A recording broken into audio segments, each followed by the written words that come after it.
Hello, beautiful people. Happy Friday. I can't believe it's Friday again.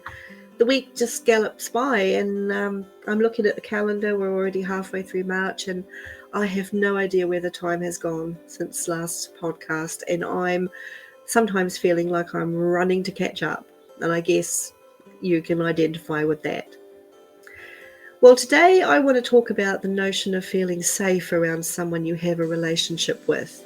Talking about emotional safety, and it's not something we think too much about, is it?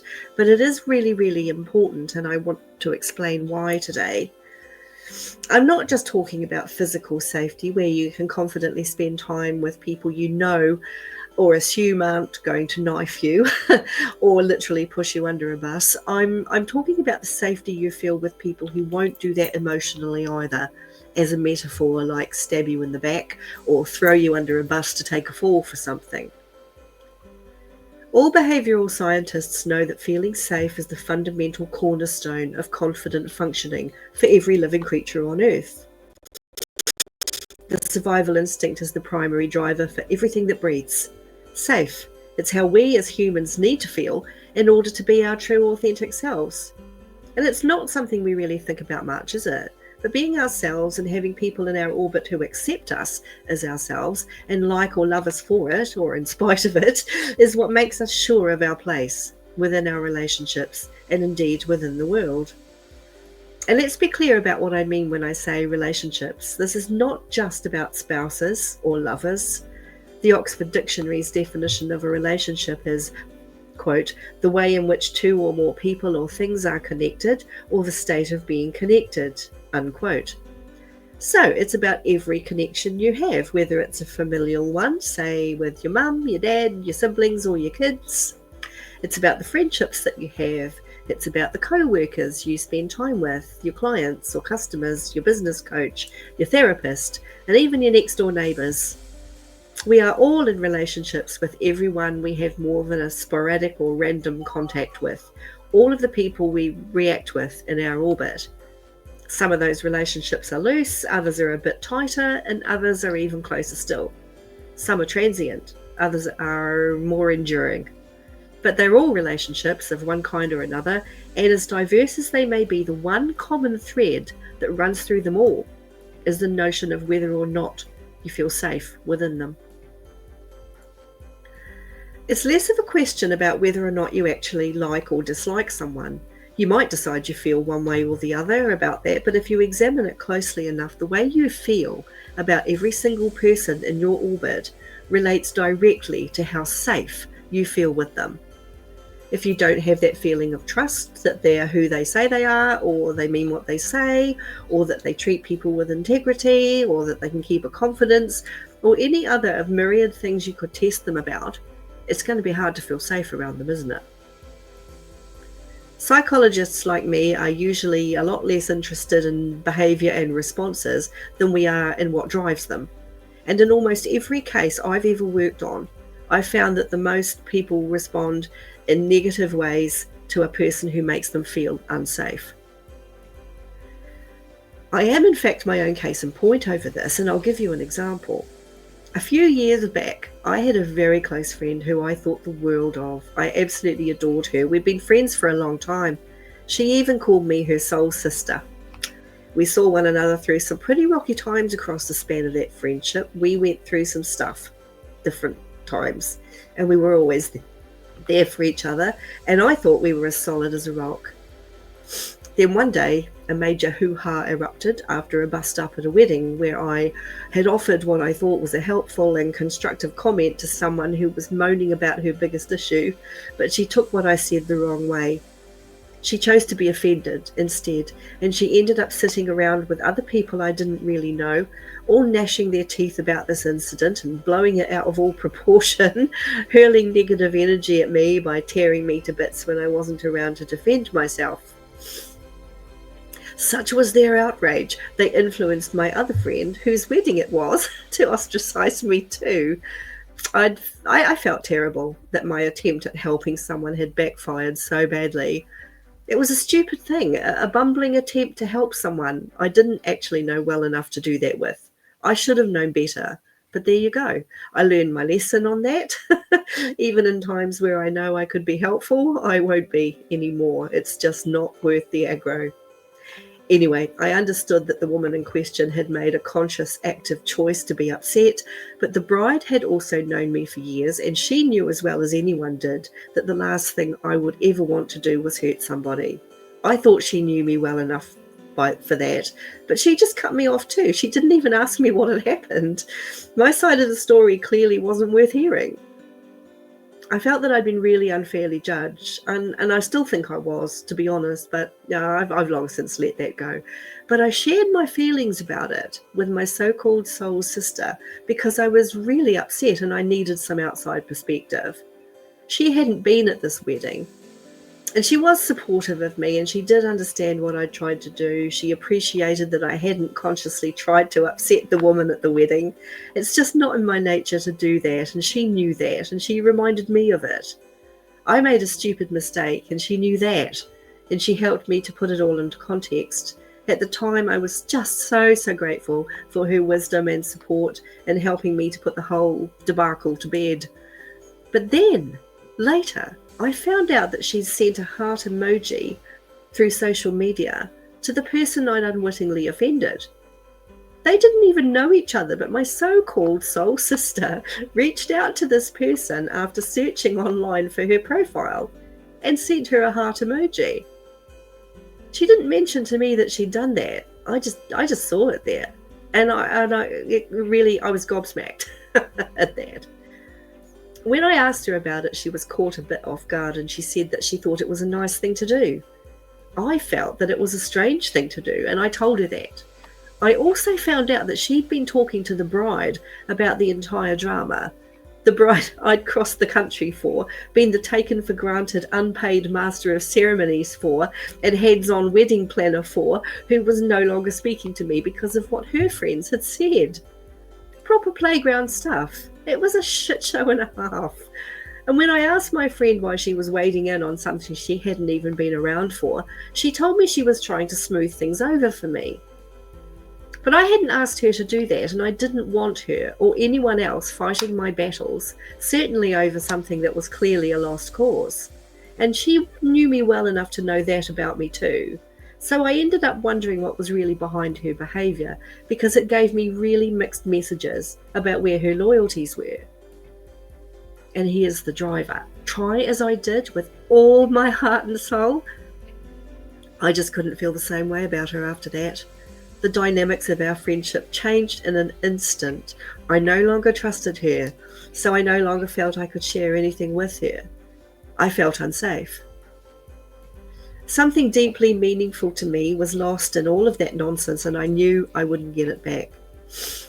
We stumbled along for another year or so, me and this friend, in what felt like a very different relationship, until she ultimately accused me of blowing hot and cold. And she was right, I probably was blowing hot and cold because I was trying to manage the loss of my trust in her, still hoping to get it back, but knowing on some very deep level that it was probably gone forever. I couldn't pretend that that little act of disloyalty didn't matter. I felt that she wasn't being true to our friendship with actions to someone else that belied her words to me. I was also very hurt that she couldn't accept that it was her actions that had made me feel that way. Then she let me down over something that was really important to me that I'd bared my soul over, and that broke my heart. It devastated me, and the upshot of it was I just couldn't feel safe with this friend anymore. I hadn't stopped loving her. I still love her. I still miss her, even now. But the damage that was done in that process of me realizing that her loyalty wasn't where I believed it should have been, that wasn't fixable for me. She had stopped being a safe person for me. In fact, she felt really, really unsafe for me, and I had to face that and deal with it. I worked my way through that, performed a small ritual of fire where I said goodbye to her in my own way, and I moved on, because that's what I had to do. I couldn't have someone close in my orbit that I felt I couldn't trust. And that was hard. Believe me, that was so hard. And I guess for some of you, there have been similar instances where you felt a betrayal of trust, or you've had to reevaluate the way someone treats you and step back from them because you didn't feel safe with them anymore, if you ever did in the first place. And maybe there are people you're still in a relationship with of one kind or another where you don't feel you can be your real self. But here's the thing, let me say it again, that feeling safe is the fundamental cornerstone of confident functioning. And there are several kettles of fish to consider when trying to nail down why it is that some of your relationships aren't working as well as you'd like them to, why you don't feel safe. Taking away the notion that you're a fear-filled, paranoid sociopath who doesn't know how to make or keep relationships, it may be time to take a look at who's in those kettles. So let's lift the lid off and take a peek. Narcissists, gaslighters, and other people who play mind games, they're in one kettle. No way can you feel safe with people who diminish or belittle you, who never miss an opportunity to pull you down or cause you to question yourself or your decisions. You're mad if you think you can, if you think you can tell yourself anything that will ever make you comfortable around people who try to make you think you're less important than they are. I call them tall poppy hackers because they hate the thought of your bloom being taller than theirs. They'll use every weapon available to them in trying to cut you down. No way is that okay. Turn that kettle upside down right now and let those weirdos slither down the drain where they belong. Another kettle's got the fish who don't show support or loyalty, the ones that never bother to ask you how you are, how you're coping, how well your business or your job is going. They never show the slightest inclination to be a champion of your efforts or step in when you're struggling with something or even ask you what you need. They're the ones who never want to listen to what you have to say or take it seriously. They're also the ones who never shout, "Yay!" when something great happens for you. Look closely at that kettle of fish and you'll see that they're all floating around in green water. Jealousy is real. It is deeply unbecoming and it's potentially very destructive to your health and well-being. Jam the lid back on that one, quick smart. Then there's a kettle full of people who will happily take you for granted. They're the fish who rely on you to bail them out of trouble, support them when they need it, be the rock they need in times of crisis or overwhelm, and pick up the slack in any number of ways that serve them. But they're never there when you need a hand with something. Remind those kettle dwellers where your boundaries are.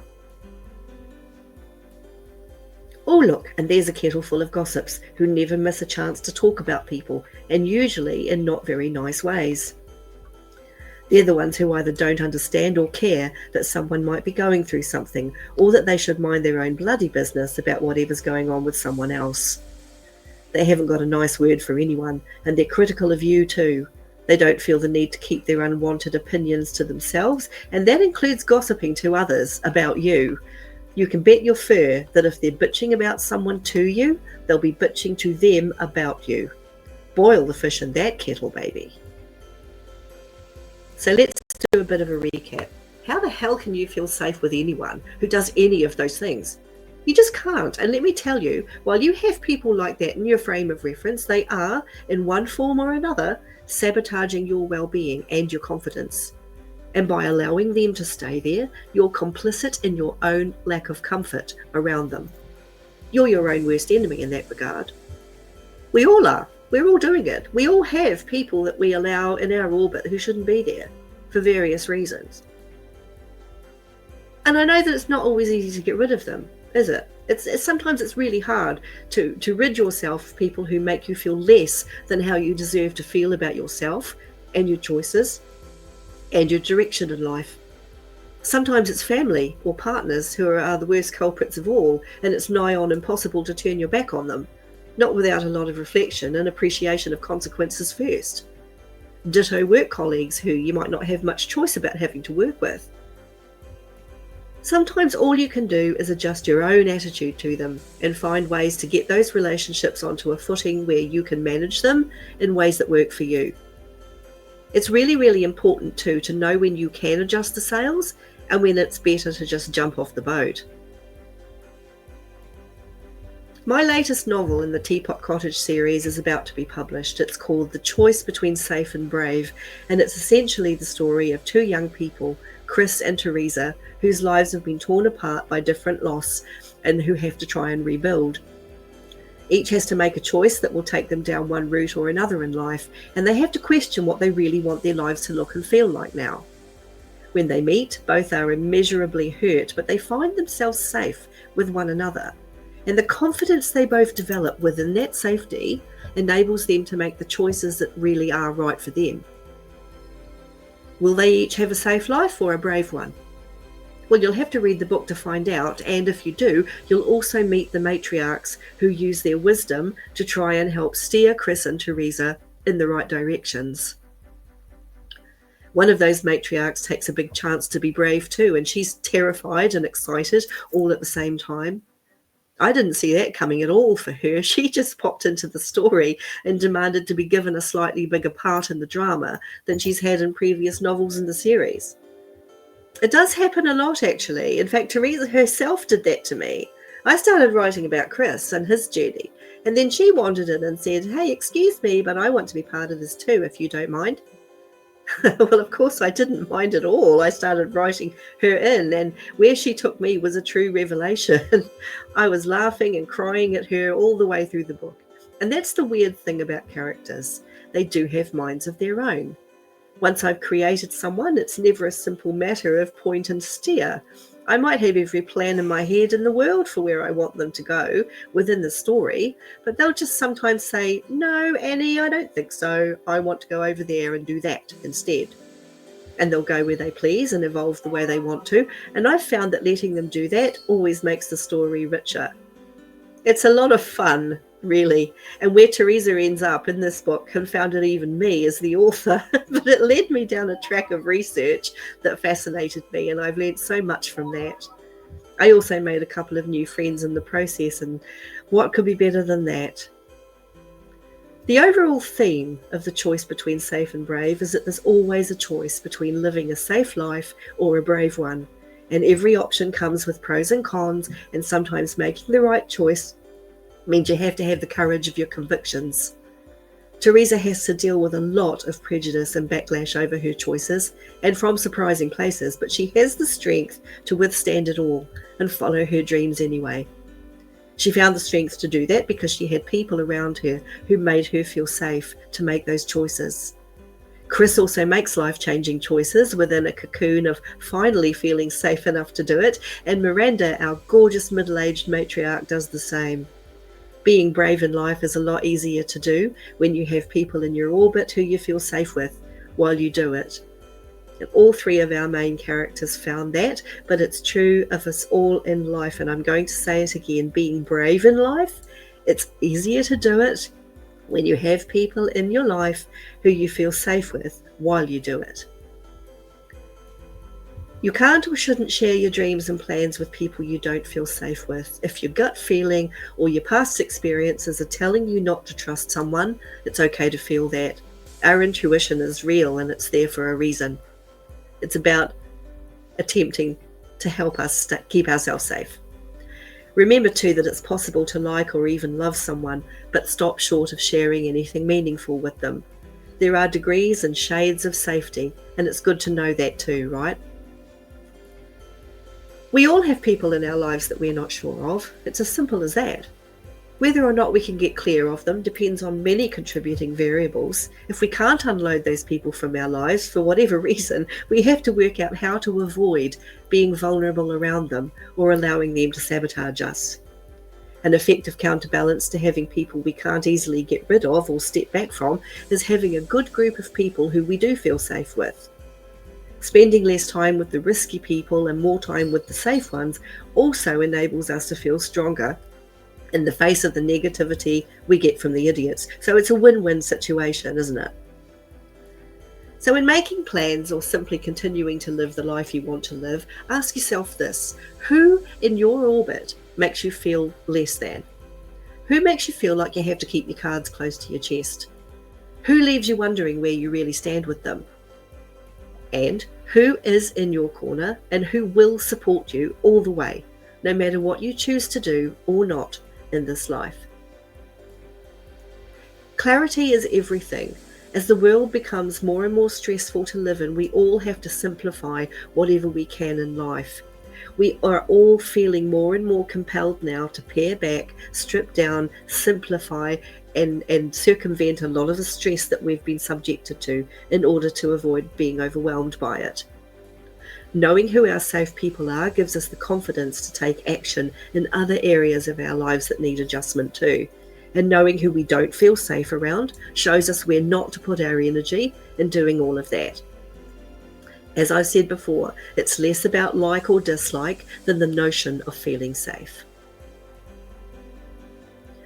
The Choice Between Safe and Brave is being released in time for Easter and will be available in ebook and paperback formats across all good literary platforms. I really hope you'll enjoy this book. I think it's the best one so far. I'm so proud of the characters and the paths they've chosen in life. In bringing them to life, it's brought tears to my eyes more than once. They're people I would love to have as friends. And maybe if you read The Choice Between Safe and Brave, you'll end up feeling like they're your friends too. I hope so anyway. Okay, happy weekend. I will talk to you soon.